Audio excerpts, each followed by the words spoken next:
kita akan belajar tentang objek, Hiridoc, function lanjutan, serta scope. Kali ini kita akan membahas kelas dalam objek. Kelas merupakan cetak biru atau blueprint dari objek. Kelas digunakan hanya untuk membuat kerangka dasar yang akan kita pakai nantinya adalah hasil cetakan dari kelas, ini adalah objek. Oke, kita akan membuat kelas bernama orang. Kelas orang ya, kelas orang mempunyai objek atau ciri-ciri dari kelas tersebut. Ciri-cirinya adalah variabel nama dan variabel nomor. Kemudian kita akan membuat function bicara. Function bicara ini merupakan adalah metode adalah tindakan yang bisa dilakukan oleh kelas tersebut. Karena kelas tersebut adalah orang, maka tindakan yang bisa dilakukan adalah bicara. Oke, kemudian kita akan membuat variabel p, di mana variabel p akan memanggil kelas orang dan memasukkan objek ageng dan 27 ke dalam kelas orang. Oke, kita panggil dalam browser.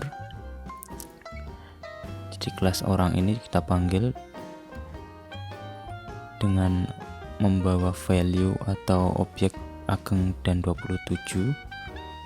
Kemudian orang ini kita definisikan sebagai array dengan variabel po ya, kita definisikan sebagai array. Kemudian kita panggil lagi, kita akan memanggil metode yang ada.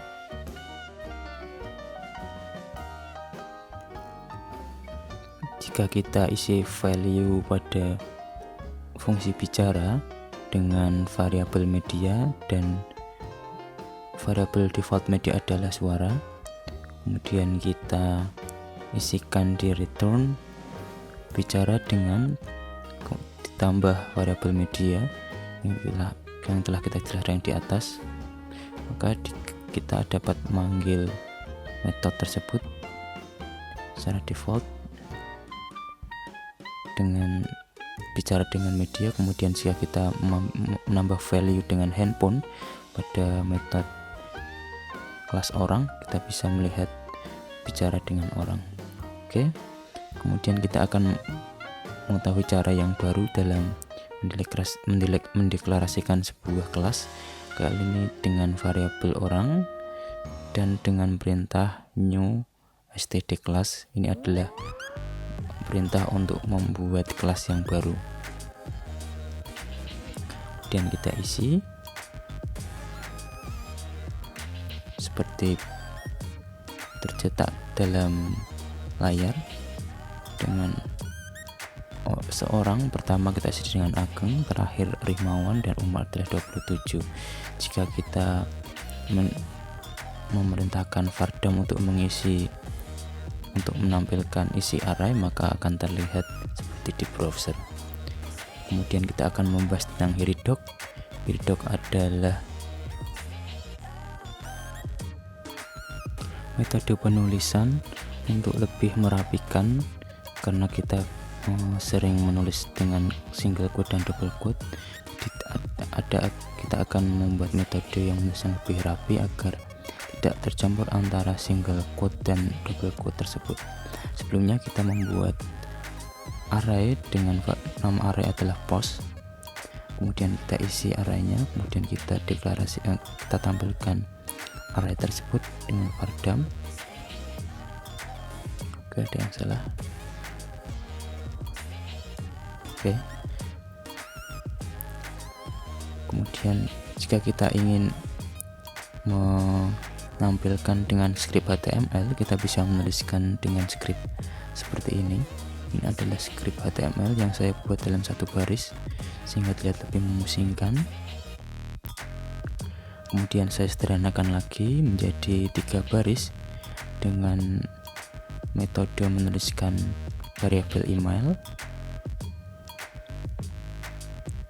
sehingga akan terlihat seperti 3 baris ini. Ini juga terlihat lebih memusingkan. Kemudian kita akan belajar menggunakan metode Hiridoc.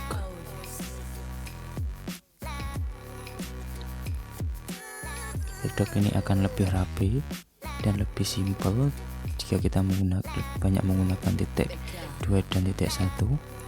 Oke, sintak Heridoc adalah seperti ini. Kita deklarasikan variabelnya, kemudian ada panah 3 kali, EOT adalah end of text ya, bisa kita isikan apa saja, kemudian ditutup dengan EOT lagi dan titik koma. Oke, kita postkan. Ternyata tanpa titik 2 kita bisa menampilkan hal yang sama, ini lebih efektif. Kemudian kita bisa membuat tulisan ini lebih efektif lagi dengan perintah ekstrak. Ekstrak adalah function untuk mengekstrak dari posisi tersebut. Jadi kita langsung menuliskan variabel judul, langsung menulis variabel penulis, jadi tidak perlu perintah yang panjang untuk memanggil variabel tersebut. Itulah perintah Heridoc yang bisa merapikan dalam penulisan sintak.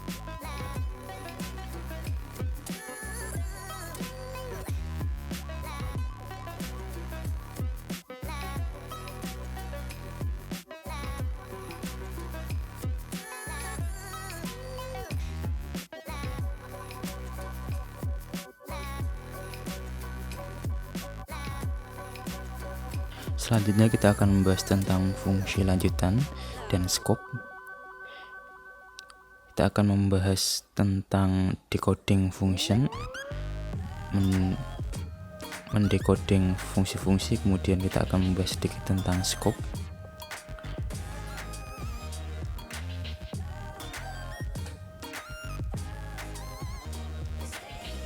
Kita akan mencoba menuliskan fungsi dasar seperti yang kita pelajari kemarin. Kita akan membuat fungsi say hello, kemudian kita return hello bro, lalu kita memanggil fungsi say hello tersebut dengan tekan dengan echo biar tertampil. Ini adalah fungsi dasar yang telah pelajari kemarin. Kalau ini return berarti yang di depan ini harus echo. Oke. Jika kita mengisi dengan value ageng dengan membuat variabel dalam fungsi say hello nama, kemudian jika kita mengosongkan akan tertampil error. Jadi harus kita beri nilai default. Jadi variabel nama dalam fungsi say hello defaultnya adalah ageng. Oke, jika kita membuat tulisan lain maka yang tampil adalah di echo nya, bukan di defaultnya.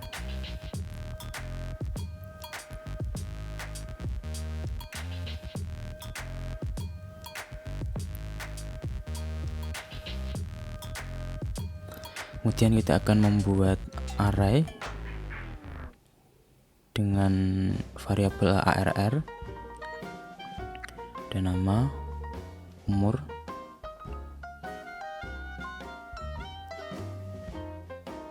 dan pekerjaan.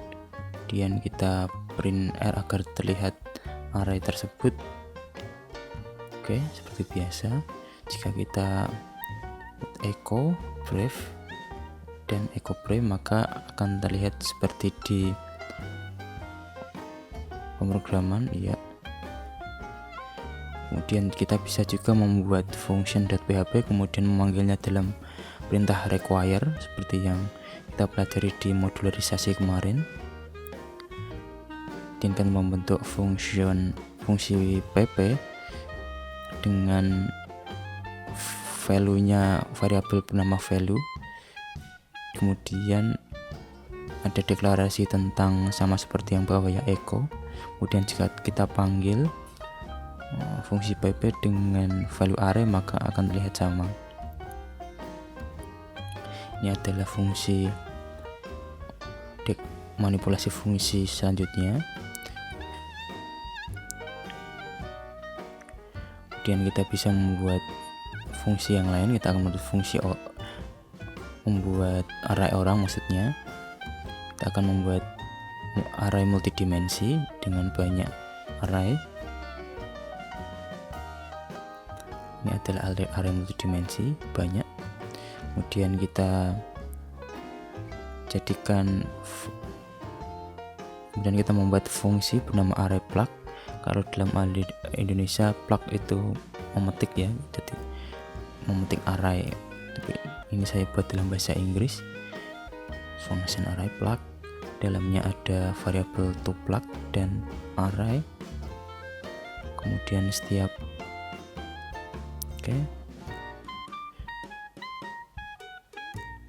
kita tulis dulu adanya error.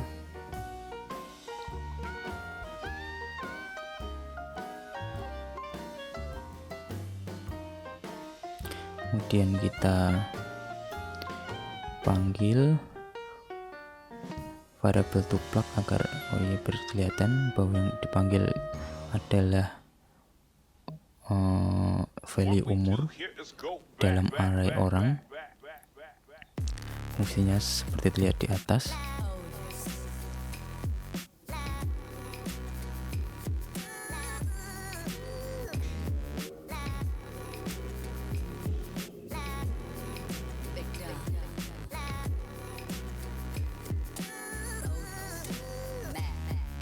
Kemudian ada perintah printr untuk menampilkannya, sehingga perintah yang bawah tidak perlu kita menulis printr lagi.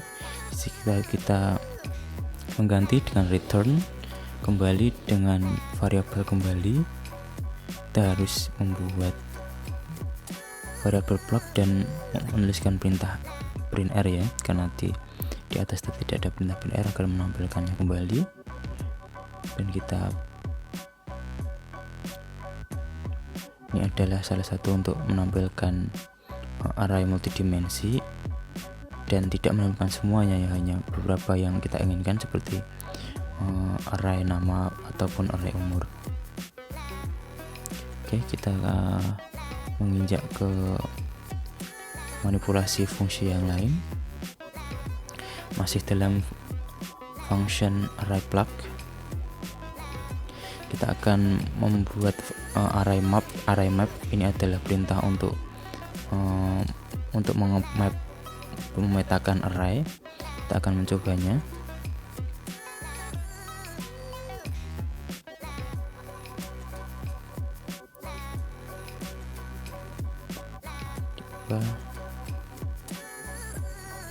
Jadi ini adalah sama seperti tadi, tapi lebih bahasanya lebih simple dengan perintah array map.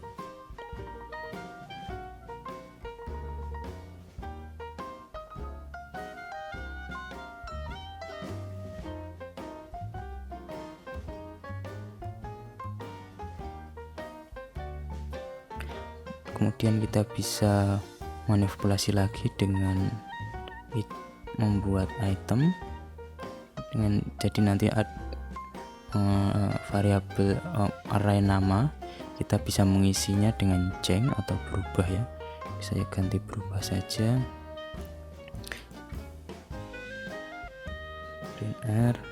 Jadi nanti ada setiap array akan berubah menjadi tidak namanya, tapi akan menjadi tulisan namanya berubah. Kita coba, masih tetap sama. Ini name, kita berubah. Ini nama. Oke. Oh ya, kita buat variabel red ya, terlihat ya nama berubah. Ini adalah manipulasi fungsi untuk merubah fungsi array multidimensi. Bisa dilihat kita telah mempelajari tentang array map.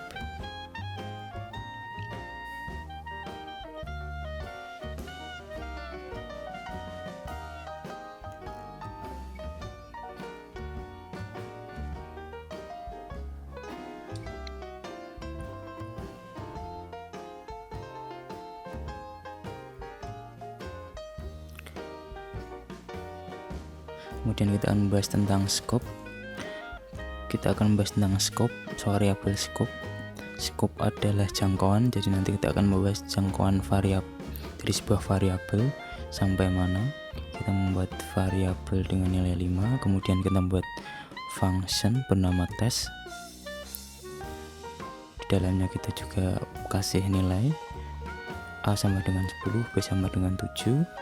Kemudian kita coba memanggil variabel tersebut, ternyata yang tertampil adalah hanya 5. Kenapa kok 5? Karena variabel yang A yang atas adalah global variabel dan variabel yang function ini adalah lokal variabel, jadi hanya bisa dipanggil di dalam fungsi tes.